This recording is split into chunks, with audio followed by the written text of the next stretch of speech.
गुजरात के तटीय इलाकों में मतदाताओं का एक बड़ा वर्ग मछुआरों का है। कई सीटें ऐसी हैं जहां पर मछुआरे तय करते हैं कि कौन चुनाव जीतेगा और कौन विधायक बनेगा। लेकिन इस बार मछुआरे गुस्से में हैं। महात्मा गांधी की जन्मभूमि पोरबंदर समंदर किनारे है और यहाँ एक बस्ती मछुआरों की भी है। इस बस्ती में घूमने पर पता चलता है कि इनके बीच दर्द की कितनी कहानियां छुपी हुई हैं। हमने उन मछुआरों से बात की जिनकी नौकाएं पाकिस्तानी नौसेना ने जब्त कर ली और उन पर मौजूद कर्मचारियों को गिरफ्तार कर लिया। पाकिस्तानी जेलों में इन्हें क्या यातनाएं दी गईं, सुनिए। उनको सलूक ऐसा हुआ कि उनको जो खाना बेहतर खाना नहीं मिलता है, उनके परिजनों से उनके कोई बातचीत नहीं होती, कोई लेटर नहीं मिलता है, और अगर सोचो कि कुछ बीमार उनके घर परिवार है उनका कुछ रिपोर्ट नहीं मिलता, कुछ न्यूज नहीं मिलता है, तो वो लोग अपने बहुत खांसते रहते और उनके जो तबीयत वबियत रहते वो सब खराब हो जाती है। वहाँ पे उनको कुछ मेडिकल ऐसे मेडिकल मिलता नहीं है वहाँ पे, तो उनको बहुत दिक्कत होती है वहाँ पे। 3 बोट पाकिस्तान पकड़े हुए है और 2020 लास्ट बोट 2020 में पकड़ाई हुई।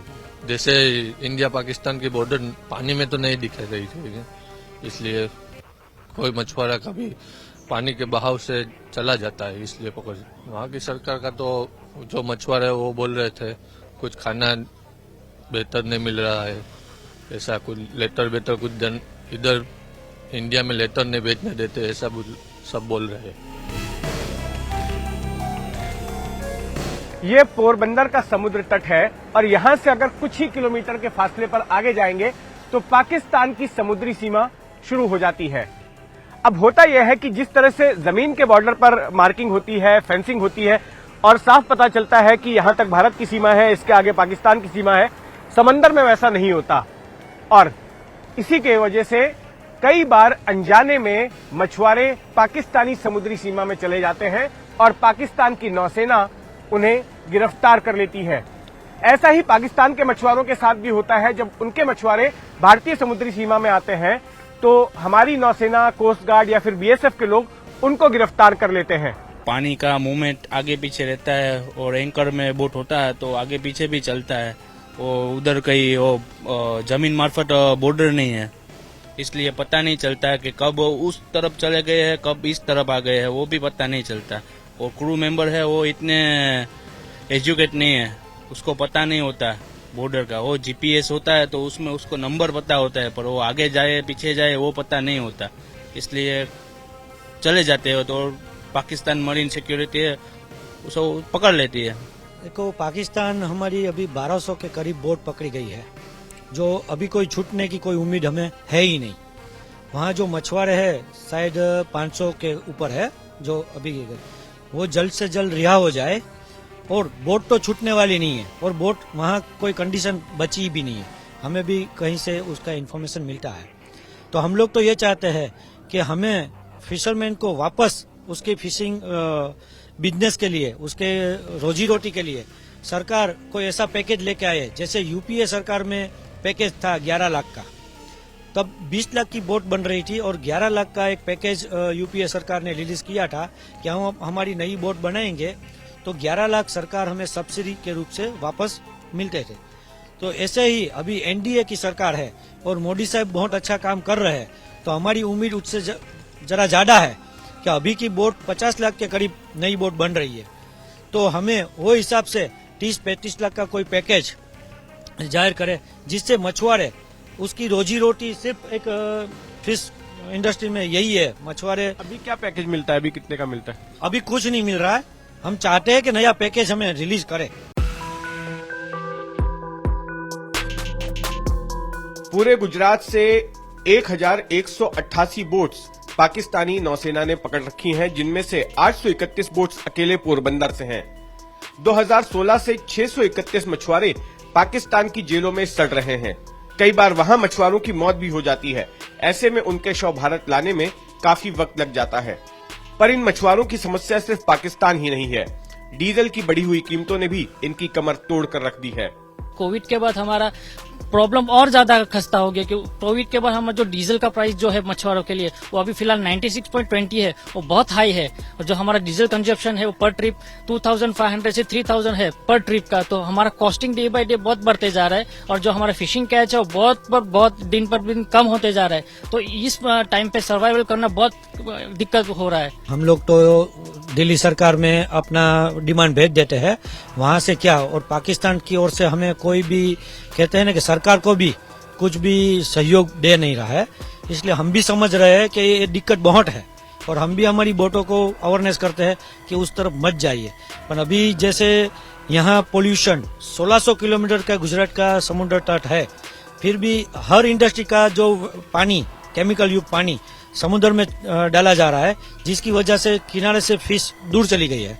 तो हमें भी मजबूरन, क्योंकि उस तरफ जो अपना सिंधु नदी है वहां से जो बहाव आता है सिंधु नदी का, तो कैच वहीं मिल रहा है, तो वहां जाते हैं। वो बॉर्डर जो कहते हैं ये आयमबिल है, तो वहां नजदीक, तो वहां कोई बॉर्डर बना हुआ नहीं है, तो फिशरमैन अपने आप नहीं जाते। पर एक फिश हमने जाल डाल दिया, फिर 3 घंटे 4 घंटे हमारी बोट चला के जाना पड़ता है।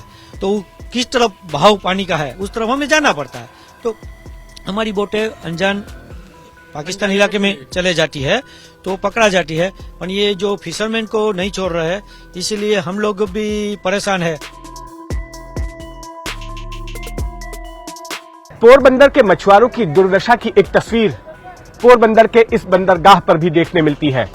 यहां पर कई सारी ऐसी नौकाएं महीनों से खड़ी हैं, जंग खा रही हैं, क्योंकि इनमें काम करने वाले ज्यादातर मछुआरे या तो पाकिस्तान की जेलों में कैद हैं या फिर अगर वहां से रिहा होकर भी आए हैं तो इतने सदमे में है कि फिलहाल काम नहीं कर सकते। और कई नौकाएं ऐसी भी हैं जिनके मालिक डीजल की बढ़ी हुई कीमतें वहन नहीं कर सकते और इसलिए उन्होंने अपनी नौकाओं को यहां इस तरह से छोड़ रखा है। वलसाड़ से लेकर जखाऊ तक गुजरात की समुद्री सीमा 1200 किलोमीटर लंबी है। मच्छीमारी इन तटीय इलाकों में रहने वाले लोगों की आजीविका का प्रमुख स्रोत है, लेकिन आज यहाँ के मच्छीमार जिंदा रहने के लिए संघर्ष कर रहे हैं। इन मछुआरों का दर्द चाहे जो भी हो, लेकिन इस चुनावी मौसम में पोरबंदर की सभी राजनीतिक पार्टियां इनकी समस्याओं की बात कर रही हैं, इन्हें लुभाने की कोशिश कर रही हैं और इसके पीछे कारण यह है कि पोरबंदर के मतदाताओं का एक मोटा वर्ग मछुआरों का है। पोरबंदर में मच्छीमारी करने वाले खारवा समुदाय के 52,000 वोट हैं। यहां से कांग्रेसी उम्मीदवार अर्जुन मोडवाडिया का कहना है कि पोरबंदर के मच्छीमार उद्योग की बदहाली के लिए बीजेपी सरकार जिम्मेदार है। जब यूपीए सरकार थी तब जिनकी बोट पाकिस्तान में पकड़ी जाती थी उन्हें नई बोट बनाने के लिए राहत पैकेज दिया जाता था और मछुआरों को सेल्स टैक्स मुक्त डीजल और केरोसिन मिलता था, जो बंद हो गया है। मछुआरा का मच्छीमारी का, फिशिंग का जो इंडस्ट्री थी यहाँ बड़ी रोजगार देने वाली है, लेकिन उसको भी ठप कर दिया। 1100 से ज्यादा बोट पाकिस्तान की मरीन सिक्योरिटी एजेंसी पकड़ के ले गई। भाजपा सरकार कुछ नहीं कर रही है। हमारी यूपीए सरकार थी तब हमने ये नई बोट बनाने के लिए जो जिनकी बोट पाकिस्तान पकड़ के ले गई है उनके लिए एक पैकेज दिया था, उनसे 300 नई बोट बनी है, लेकिन वर्तमान भाजपा सरकार ने वो भी बंद कर दिया। हम सेल टैक्स मुक्त डीजल और केरोसिन देते थे, वो भी भाजपा ने बंद कर दिया।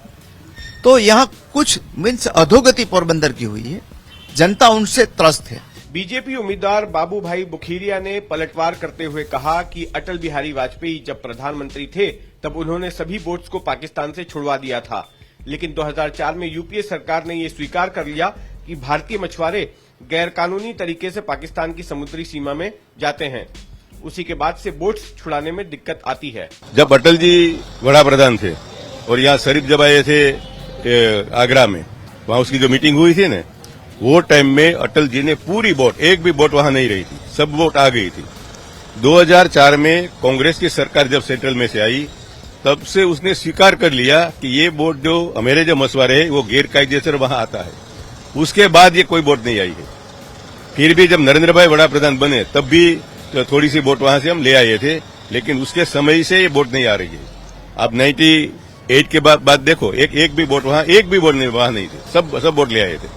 इस विधानसभा सीट पर मछुआरे वोटरों को देखते हुए आम आदमी पार्टी ने एक मछुआरे जीवन जिंगी को ही बतौर अपना उम्मीदवार उतार दिया। मछुआरे की समस्या तो ऐसे है, हम लोग सालों से पहले 48 साल कांग्रेस को वोट दिए, 27 साल को सब लोग बीजेपी को वोट दिए, लेकिन जो पहले थे वही मछुआरे थे, उससे भी खराब बात हो रही थी। आज पोल्यूशन के वजह से हम लोग को पाकिस्तान तक जाना करे, हमारे बीबी बच्चा परेशान होते हैं, 15-20 दिन जाना पड़ता है। हमारे मछुआरे के लिए कोई भी सुविधा नहीं है। अगर सब जितनी चीज हमारे मछुआरे नाव में जितनी चीज है वो जल्दी से जल जाए थे।